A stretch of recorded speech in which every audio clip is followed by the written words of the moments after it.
Another feature which next generation JavaScript offers is about writing modular code. So JavaScript code you split up over multiple files.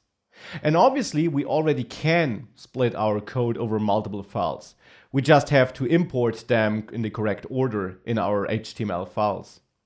The idea behind export and import statements and so-called modules is that inside of a JavaScript file, we can import content from another file so that the JavaScript files themselves know their dependencies.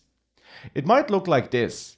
We have one file, person.js, and there we have this constant person which stores a JavaScript object. And then this is the interesting part. We export this.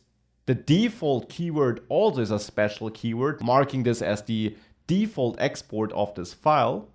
And we can then import this somewhere else, and the import statement will be shown in a second. We also might have another file where we export multiple things. Here, a constant named clean, which holds a function in the end, and base data, which holds a number. In a third file, we might need to import from person.js and utility.js. So app.js requires import statements. And here are a couple of different import syntaxes you will see in this course. Person.js, as you see, uses the default keyword. The default keyword simply means if we just import something from that file, it will always be our default export. So in this case, the person constant. Therefore, in import person from person.js, we can name person whatever we want, which is why I printed it twice here. Person or PRS doesn't matter. It always refers to the thing you marked as the default with the default keyword. For utility.js, it's a bit different. There we import from two different constants, and therefore the import syntax uses the curly braces to explicitly target specific things from that file. These are so-called named exports.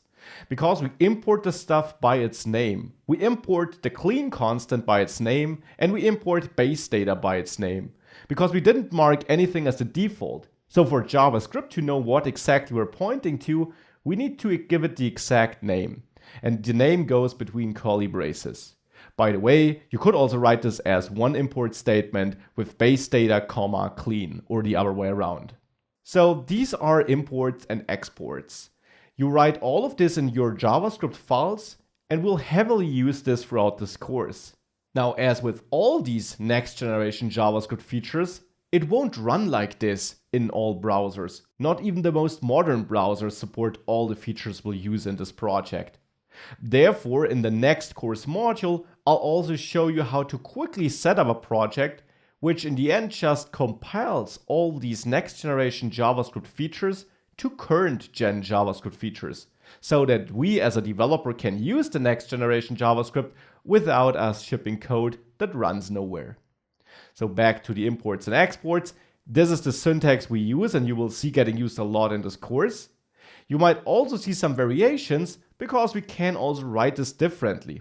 When we have a default export, you already saw that person is a name you can choose totally on your own. It doesn't matter here if you use person or PRS.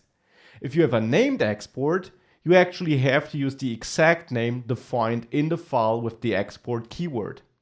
Still, what you can do, you can assign an alias, which you then again can freely choose in the file you're importing it with the as keyword. Or if you have multiple named exports in a file, you can import everything with this star special character and then assign an alias, and bundled in this case would be a JavaScript object which exposes all constants and whatever you export in the other file as properties, so that you simply have bundled.basedata, bundled.clean to access the exported things. That's up to you, and you will see me use these things throughout the course. The most common usage is the top one, import curly brace something curly brace from.